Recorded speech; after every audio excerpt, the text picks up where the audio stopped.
My name is Nikki, and this will be my review for Ready Player One by Ernest Cline. I listened to the audiobook, and it was phenomenal. Um, I originally was reading it actually, and I mentioned this in my last video. I was reading it, and I got about 16% in, and then it kind of fell off for me. Like, it wasn't as interesting as I was hoping it was going to be. Um, so I put it down last May, and then my best friend read it, and she's like, "Oh my god, you have to read this book. It is amazing." And she listened to the audiobook and told me it was read by Will Wheaton, and Will Wheaton is a actor that I really enjoy, especially since I'm a Star Trek fan. When I used my credit for Audible to get it, I started to listen to it, and immediately I fell into the world.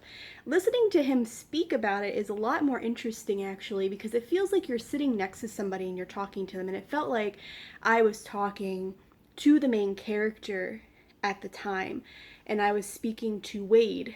Now the book is about Wade, who is a character, or this poor kid in, I forget where, in what city. I'm bad with cities, but he's a poor kid that has a crappy life, and the only escape he has from reality is the Oasis.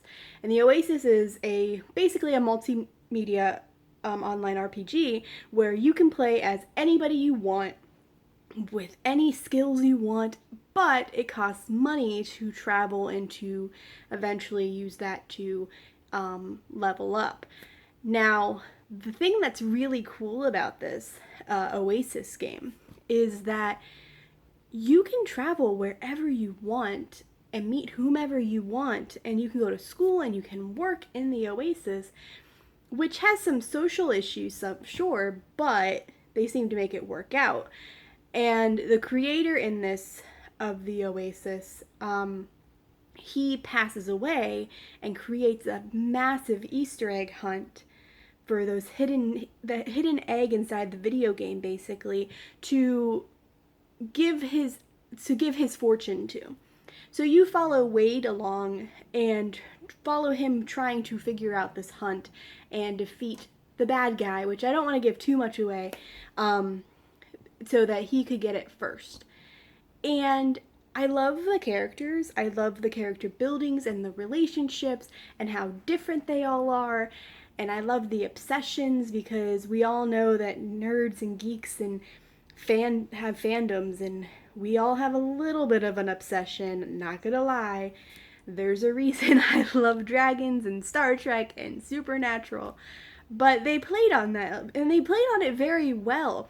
A lot of the things in the story were realistic, and they were just like what normal people would do when they're obsessed with something. Normal fans of things. And it was a genre, so it was the 80s, or not a genre, a decade, so it was the 80s. But it kind of plays on that, where he became obsessed with music, he became obsessed with the same TV shows and the same movies, and he knew all of these details, and that's how it becomes. So it was really spot on when it came to that. The one thing I didn't like was there weren't as many females characters in the game, so to speak, that they played on. It was a mostly male-oriented world. Um, Now, that kind of is true, because video games tend in nerd culture for some reason tend to lean towards male, and I noticed that at like my D&D campaigns and stuff like that. It's mostly male, but it's not reality. Like, I don't know, maybe it's just because I'm female and my best friend's female and my other friends are female, and they all love nerdy things and video game culture. But it didn't I wish there was more female aspect in it. Though it was written by a man, and the main character is a male, and his friend was a male, like all of that. He did have a love interest, but it kind of irritated me that the love interest was really the only main female character. And I wish books would kind of go away from that. Love interests are great, and sometimes they play a very big role in the story, but why? You know? Like, don't get me wrong, I love Artemis. She's a great character, she's kick ass. But I kind of wish it didn't go that way with the love interest and that became the main situation. Um, Otherwise, it was very well read. The one qualm I did have with the writing style is it tends to ramble a lot and it tends to be repetitive. When you're listening to it, yes, there's reasons for it.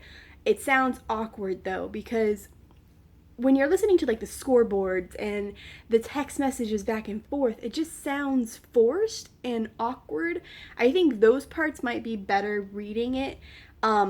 And it kind of bugged me that they kept repeating themselves like over and over and over again. There was parts where they repeated the same thing 3 or 4 times in 2 chapters.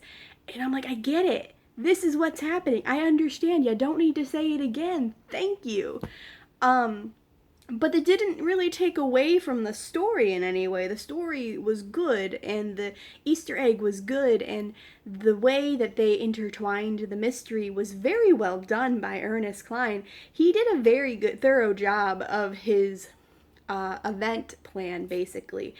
And I like how he interjects certain things and makes the characters think and makes them puts them in situations that they didn't think they would be in before.